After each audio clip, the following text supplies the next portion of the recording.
everyone, Happy New Year. It is time for the best of 2018.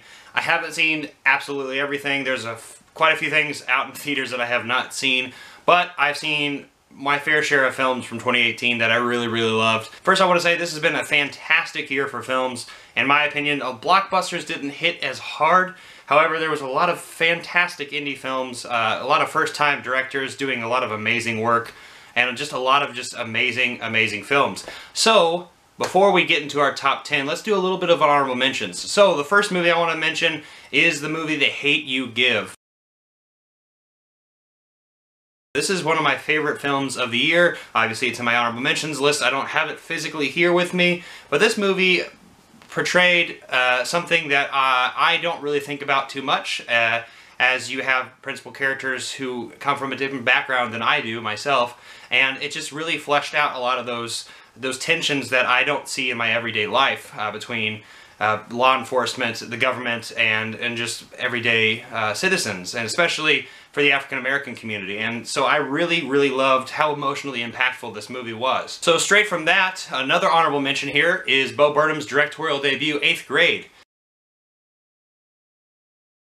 Elsie Fisher did a phenomenal job, and so did Bo, directing this film about one of the worst times in everyone's life, 8th grade. I don't really remember loving 8th grade that much, and I honestly try to repress most of it most of the time. So this is a really great film, and just watch out for Bo Burnham because he was a YouTube star before. He was kind of a comedian, and you have this lovely little film here, and just a really honest film as well. So check out 8th grade if you haven't seen it.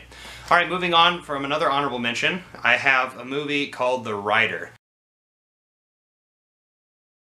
Now this movie I had heard about for quite some time, but I was a little late to the party when it got finally released. I finally watched it and I was blown away, especially by Brady Jean-Drew. He just did a phenomenal job, and honestly, I believed every bit of the storytelling here. The cinematography was phenomenal. It really reminded me of Terrence Malick in a way. And Chloe Zhao, who is the director, is a Chinese director who is, filming up in a reservation up north, and she understands completely the landscape and how the landscape plays on the psychological toll of this bull rider. Chloe knows how to focus on Brady's character, who is this bull rider who had a serious accident at the very beginning of the film, and the psychological damage and toll that this community actually has to deal with, especially this person that a lot of people kind of just forget about. It seems like one of those lost forms of American culture that doesn't really seem to get explored enough. And so I really love this movie. I highly recommend checking out The Rider if you have never seen it. Alright, moving on from there to another honorable mention is one of my favorite films that I've recently saw. It took me way too long to see this movie. Paddington 2, this movie is phenomenal. It just warms your heart. If you've never seen Paddington or Paddington 2, go ahead and check those films out. I didn't happen to grow up with Paddington as much, but I grew up with Winnie the Pooh. Christopher Robin's another great film that came out this year, but Paddington 2 it blew me away how just innocent this whole entire movie is. Paddington gets framed for a crime he didn't commit, trying to get something for his aunt back home where he's from. And so that's just like kind of the little basic premise of the movie. It's a charming film. It's so delightful. It's one of it's one of those movies that really made me really happy that I watched it. Alright, so last two honorable mentions. I swear, I know I'm doing 16. I'm breaking the rules. First one is You Were Never Really Here. This movie is just an amazing, blunt force of a movie. Joaquin Phoenix delivers such an amazing performance. There's several scenes, in fact, in my opinion, some of the best scenes in the entire year, specific scenes in the film, have stuck with me. And it's so unrelenting and unforgettable. And that's something that I really loved about this movie, about this really damaged soul. And so I highly recommend checking out You Were Never Really Here if you haven't seen it. It's a slow burn, but it's definitely well worth it, and it's something you will never forget. Alright, last honorable mention, then we're getting to our top 10. Juliet Naked. This is an underrated film that I haven't really heard anyone talk about, and I loved Ethan Hawke's performance in this film as this alternative folk kind of indie rocker. from the 90s who doesn't really care, but has a huge family and is caught in this love triangle with Rose Byrne and Chris O'Dowd, who are the main two characters in this film as well. And this is just a really delightful film, and I highly recommend you checking this movie out, because it's one of those films that is just, it's sweet enough and also kind of like quirky enough for you to just, it captures your attention the entire time. And I also love my boy Ethan Hawke. So that is my honorable mentions for 2018. So now we're getting to the top brass, the top 10. Alright, the top 10 kickstarting this list is a movie I don't physically own because it doesn't exist in physical format. Ballad of Buster Scruggs. I really loved this film. This movie is directed by Ethan and Joel Coen. So the Coen brothers, you know, they have a really, really amazing, you know, line of films that they've directed. I really, really enjoyed all 6 of these different stories. They're all short stories. It's all on Netflix, by the way. I didn't mention that before. But these are all 6 short stories that are all kind of old Western folk tales, and a lot of these are just interwoven, and they're, you know, not connected at all in any kind of sense. However, there are definitely a lot of things going on in these tales. Some of them are comedic, some of them are very dramatic, some of them are very bloody and unforgettable, and that's what I love about this. Is it has the range, the palette of the Coen brothers, who are known for the comedic and harsh drama. And that's what I love about all 6 of these different stories. So with each one of these stories, we have different characters doing different things. And so the first story is Buster Scruggs himself. We have just a singing cowboy who is really, really fast and, you know, just really jovial all the time, ready to take a challenge. And then it you know, shifts to other stories, like the third story, who just happens to be this sideshow freak, and is really, really sad and tragic, and is really reminiscent of some of the things that went on back in that time period, where we had traveling shows from people who, you know, were freak shows, and then it all goes all the way up to, you know, the Oregon Trail type of pioneering that some of the people went out west to face the challenges of the road. And there's a ghost carriage kind of near the end as well. There's a lot of really cool stories in this thing. And it really just has a lot of different arrangements for you, and it's definitely something that the Coen brothers, I can tell, put a lot of love into it. And I really love all the performances by so many of the different people: Tom Waits, James Franco, just to name a few of the people in the film. I highly recommend you checking out The Ballad of Buster Scruggs, because it is definitely worth your time. That is my number 10 pick. So my number 9 pick is a little bit of a shift, and I also don't have it physically. This movie is Suspiria. So Suspiria was directed by Luca Guadagnino, who just came off the heels of Call Me By Your Name, which is a very, very different film of you know, a tragic young love, to this really dark, gray, and just horrific film in Suspiria with amazing choreographic dance. Tilda Swinton and Dakota Johnson did phenomenal work as the main 2 characters in this movie. This is a soft kind of remake. This is definitely, it takes artistic liberties, because it's not at all like the original film by Dario Argento back in the 70s. This movie is definitely a modern interpretation of the film with a lot of different things added into it. Now, there's a lot of people who didn't really care for this film, and I can understand that, because it's definitely an art house type of film, but the horrifying nature of the body disfigurement of this movie, because there's a lot of dance sequences, a lot of choreographic. Just the choreography in general is just really, really demented and like crooked, and you can tell there's an evil bent to it. And it's so enchanting, and that's why I like the movie so much, is because it drew me in, even to the last bit of it. And I really loved the score as well. The score just blew me away. The score by Tom York from Radiohead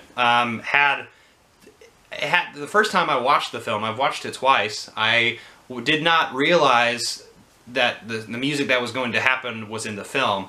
It definitely took me by surprise, but at the same time definitely fit the tone of the film.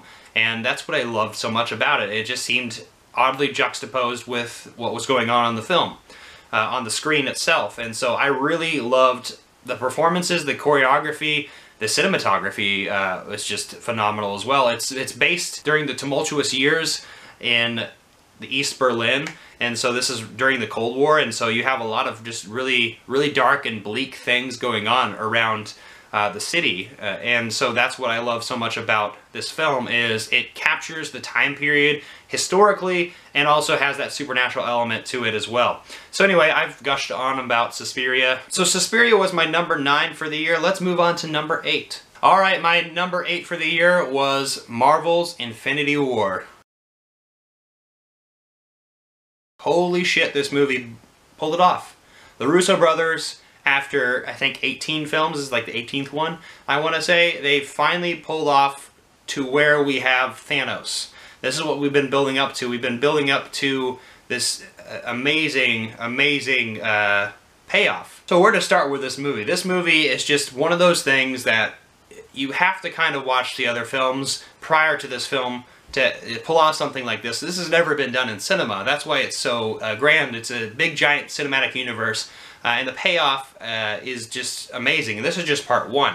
Part 2 is coming out very soon, and I just was blown away how they pulled it off. The Russo brothers got together every single, more or less, character in the Marvel Cinematic Universe that we know of so far, and put them all against Thanos and his generals. And the movie was action-packed, didn't pull any punches, and didn't slow down at all, and it had a lot of just amazing performances by, you know, obviously the characters that we've known and loved: Robert Downey Jr., Chris Evans, Mark Ruffalo, Chris Hemsworth, just to name a few of the people in here, Scarlett Johansson, and there's just a lot of things going on in this movie, and I just think they pulled it off very, very well. Even if you don't know too much about the Marvel Cinematic Universe, I actually think you would enjoy yourself, because this is a highly rewatchable film. I watched it 3 times in theaters. It's one of those films that I will rewatch over and over and over again. Such a great villain to it as well. Thanos, holy crap. He is a villain who is very believable, very much in the vein of Killmonger earlier on in the year. We have a villain where you can kind of side with him a little bit and kind of understand where he's coming from, and that's what makes this so compelling, is Thanos, which I'm not going to get into spoilers, because, you know, get part 2, but I'm sure you already know this, but, you know, kind of wipes out half of humanity, and the very, very end of the film, and it leaves on a really dour note, and it put a lot of sour taste in a lot of people's mouth. And then we got Ant-Man and the Wasp, which came in, and some people were pissed off. It's like, oh, what? We don't care about what they're doing. I care about what they're doing. However, you know, that's what this film is set up to do, is just be part 1. So part 2 is coming out very soon, but this is my number 8 pick. Avengers Infinity War. Phenomenal work, Russo brothers. I can't wait to see part 2. Alright, let's move on to number 7. Alright, number 7. Why did you do that to me? I just ruined that part. It's A Star Is Born. Bradley Cooper directed this film and put a lot of love into it. He also acted in it as well, and so did Lady Gaga. And Lady Gaga did a phenomenal job as this woman who was discovered by Bradley Cooper, who was this country star, this drunk country star, and put her in the limelight. Star Is Born is a 4th film. It's like the remake. It's been a remake several times, as I said. All very different stories, but have a similar vein to them. But Bradley Cooper, this is like a labor of love. He directed it himself. This is his first time he directed a film. And he put a lot of his own character and just a lot of the things going on in the film. The camera work is very manic and energetic at the same time, and especially during the live performances near the very, very beginning, you can just tell that there's a lot of love in this film. And this movie just happened to have a lot of really great songs as well, except for the one I sang earlier. That's during one of the moments in the film where it's kind of like the sellout moment for Lady Gaga, but it's just a fun song I've been playing with my friends because it's just a silly song. But anyway, that being said, I really loved The Star Is Born. It made me really happy. It made me really sad. Sam Elliott was in this film was playing Bradley Cooper's brother, and played a very believable brother, and had a lot of tension, a lot of familial tension between the two, and I felt every moment of it, and I really loved how this movie played on your emotions, both in a happy and a sad sense. You even got angry several times during the movie with some of the several characters that, you know, made decisions that you're like, why'd you do that? Why'd you do that to me? But anyway, A Star is Born is just a phenomenal piece of work. I honestly think Lady Gaga and Bradley Cooper will definitely be recognized at the Oscars. They deserve it. They did really phenomenal work, and that's why it's my number 7 pick, A Star is Born. So let's move on to number 6. Number 6 is one of my more recent films that I saw. It's actually probably my favorite thing in theaters at the moment, and that is The Favorite. Yorgos Lanthimos has blown me away ever since I've seen The Lobster. I still have not seen Dogtooth, but I watched Killing of a Sacred Deer a couple years back, and I really loved it, even though it was a very dry film that Yorgos is known for.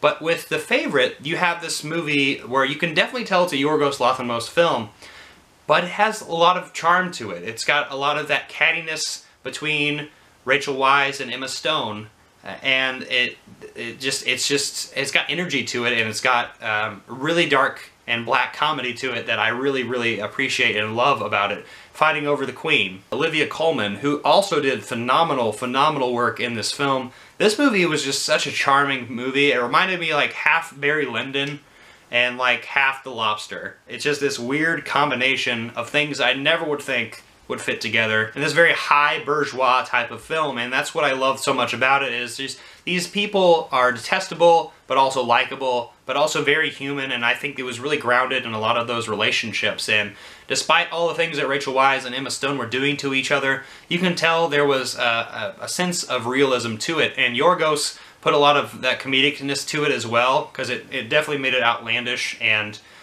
you know, some of the times you're like that probably can't happen, but at the same time, it probably could. I really enjoyed The Favorite. It was one of my most favorite moments of the year as well, because I went to the Alamo Drafthouse Top Brass Party, and so what that is I went to the Alamo so damn much that I was invited to this early screening of it a few weeks before it came to the actual theater with one of my friends, Steven. He's been in several of my videos. You've seen him before, hopefully, if you've seen this channel before, but we just had a really, really great time watching this movie and just giggling the whole time, kind of like schoolgirls. So it's just one of those movies that just puts a smile on your face. Sees a lot of darkness as well in this movie, but that's what makes it so lovable and charming. It's that dark comedy with a lot of drama as well, and some suspenseful moments as well. And so definitely check out The Favorite if you haven't. It's in theaters right now. It's phenomenal. It's one of my favorite movies of the year. So let's move on to number 5. Alright, my number 5 is another film that is available on Netflix right now, but I actually watched it in theaters, and that is Roma. Alfonso Cuarón is known for a lot of amazing films. In fact, I have one right behind me, I think, or somewhere around here. Y Tu Mama Tambien's right over there. Gravity, he won the Oscar for a couple years back. Children of Men, one of the best films I've ever seen. Alfonso Cuarón's known. And so this movie is a kind of a love letter for the women who raised him. This is a black and white film, and it's definitely a foreign language film. It's all in Spanish. It's in Mexico, and it's a kind of a tragic, but at the same time just realistic view of a woman who is raising these kids and this family, who is a maid, and it just goes through a lot of things, a lot of events that shape her life, and it shapes a lot of people's lives. And it talks a lot about a lot of different things in this movie, and I don't really want to get too far into it because it's something I think you should watch. And the drama that unfolds is happy, is very tragic. It's very emotional because you will definitely have a lot of anger and a lot of sadness and a lot of empathy for the characters, especially the main character in this movie. And so it's just something you should watch. It's another thing to talk about is Alfonso Cuarón's camera work. This movie is shot beautifully. It's probably my favorite movie for cinematography of the year. It's phenomenal. And I honestly cannot gush enough about it. I've only seen it the one time. I can definitely watch it on Netflix again if I want to, but seeing it in theaters is definitely worth it. And I know it was a really limited run, which is unfortunate, but hopefully if you are near a theater that shows this movie, you should go watch it in theaters because it's just beautiful.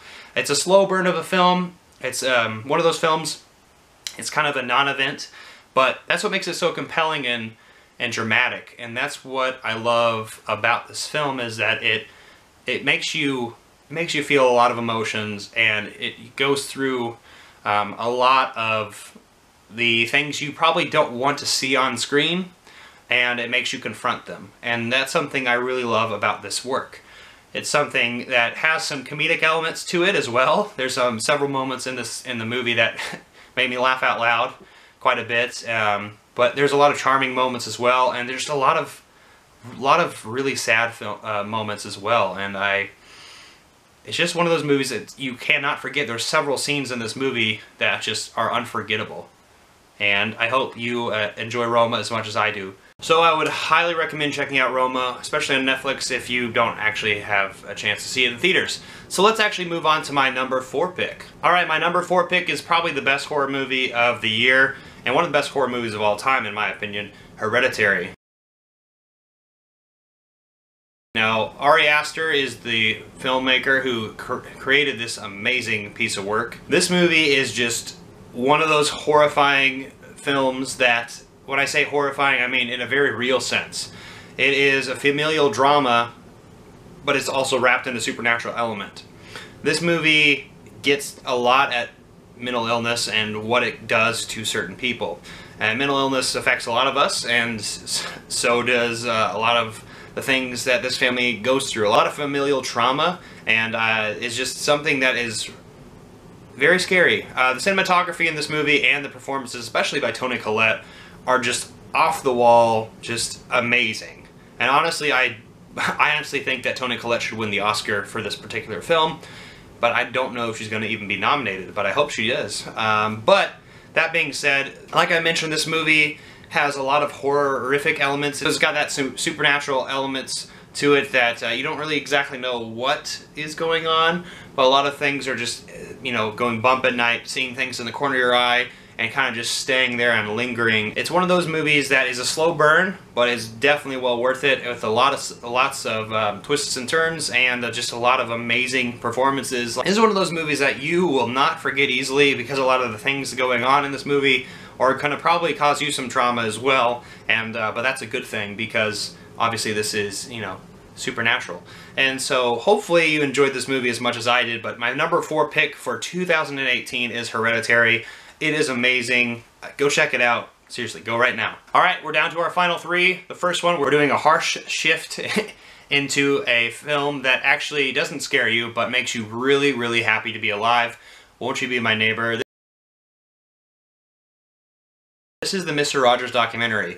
This movie has had high praise from a lot of people I've seen and talked to, and on YouTube as well. This movie is just so damn good, and it makes you really sympathetic and even empathetic with a lot of the characters involved who worked with Mr. Rogers himself. And I grew up on Mr. Rogers, but I don't really recall remembering too much from it, because obviously I was watching reruns back in the 90s as he was kind of finishing up his show.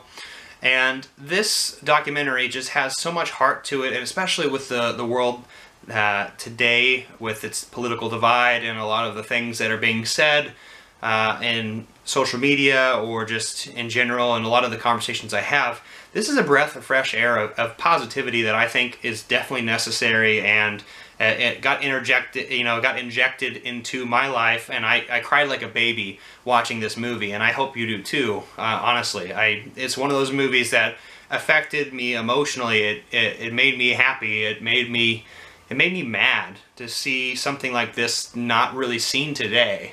And when I say something like this, like, we don't have a character like Mr. Rogers really representing that wholesomeness that even I don't 100% agree with, but is, you know, something that is just really, really nice and charming. And it's one of those movies that makes you really rethink a lot of the ways you think. And that's what I love about this character, this person in Mr. Rogers himself. And Won't You Be My Neighbor is one of the best documentaries of 2018. It's definitely one of my favorite films. So check out Won't You Be My Neighbor. It's phenomenal. Check it out right now, seriously. Alright, moving on from there, we're going on to my number 2 pick. My number 2 pick is another kind of horrifying film. That is Annihilation. This is directed by and written by Alex Garland, and starring Natalie Portman, Oscar Isaac, We also have really great performances by Jennifer Jason Leigh, who kind of sleepwalks through the film, but that's kind of her character. But this movie is a really fantastic sci-fi film. This is my favorite sci-fi film of the year, and it's my #2 pick. Annihilation. Alex Garland's already proved himself with Ex Machina, Sunshine. 28 Days Later, he's written a lot of these amazing films, and he's directed, you know, Ex Machina as well. But with Annihilation, this is one of those films that I've, in the theater, physically felt the things and the uncomfortable things going on in this movie. So the premise of this film is there is something from outer space that hits this lighthouse down in Florida and is kind of just permeating the shimmer. It's kind of consuming things. It's growing bigger and bigger and bigger. You don't exactly know what's going on. Oscar Isaac works for the military. He's sent in. No one has been coming out of that shimmer until he pops up randomly, and Natalie Portman gets dragged into it, and she, along with 4 other women, go in and kind of try to figure out what the hell is going on in the shimmer and what kind of creature is transforming the landscape around them. The nature is horrifying yet really beautiful. This film kind of just has that nice balancing act of, like, nature is chaos, but at the same time it's beauty, and how we view nature ourselves is very different from how nature actually exists. And so that's something that I really loved about this film, and it definitely puts a lot of you know, questions a lot of our moral ethics that we've kind of grown up with. And I really love how this movie is set up, and it's horrifying. This movie, there's a lot of moments in this film that just horrify it just really scared me. Like I was saying, I saw this movie in theaters. I was watching it with my roommate, actually, and she and I both looked at each other during several moments and were like on the edge of our seats how terrifying this film was. So Annihilation is my second favorite movie of the year. It's absolutely a wonderful, wonderful film. You should check this out. Check out Annihilation if you haven't seen it. Alright, we're going to #1. Alright, #1. This movie, I've talked a little bit about it in my 100 Years of Movies, my favorite film from 2018, and nothing's topped it, and that is First Reformed. Paul Schrader directs this movie with Ethan Hawke starring in it. This movie just floored me when I watched it. Much like A Ghost Story in the way it was shot, I just really was enveloped with this story. It's a very slow burn of a film where Ethan Hawke is the pastor of this really old New England kind of church that really people don't really go to. They kind of go to the mega church, which is kind of like its sister church. And Ethan Hawke is this character who is having a lot of faith issues. He is writing down his concerns and his tribulations that he's having as he's approaching a lot of the things that are going on in the world, with climate, with politics, with just with God himself, and kind of that question of, are we the shepherds of the earth, in a way. Oddly enough, has a little bit of connection to Annihilation, which is really strange. But what I love so much about this film is I personally connect to it because I've always had struggle with religion myself, and I've always had struggle with understanding the complexity of the world through a religious lens. I can see it through maybe a spiritual lens because I'm agnostic myself. Hopefully it doesn't turn anyone off, but I really I fell in love with this movie because it's artistic. It definitely has some crazy moments in this movie, but at the same time that slow burn of the film kind of just unravels as you see Ethan Hawke's character deal with the tragedy of what's going on in his own life and around him, having that crisis that he's having. And so much as I don't really care for this cover, I really love the poster. I might get it sometime. I really loved Ethan Hawke's performance, and Paul Schrader is just such a legendary director and writer, doing Mishima, Taxi Driver. There's just so many good films that he's done, and this is just one of them.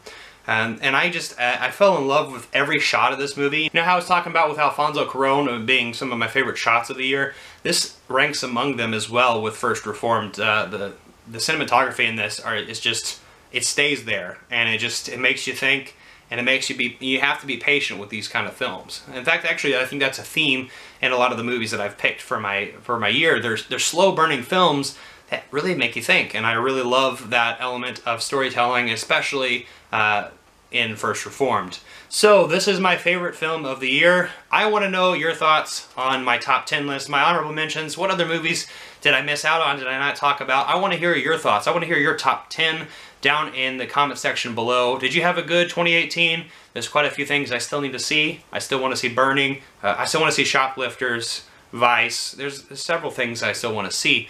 And so I want to hear your thoughts down below. Give this video a like. Comment down below. Don't forget to share this video. Hit that notification bell. Subscribe. And I'll see you next time. I'm not jonesing around.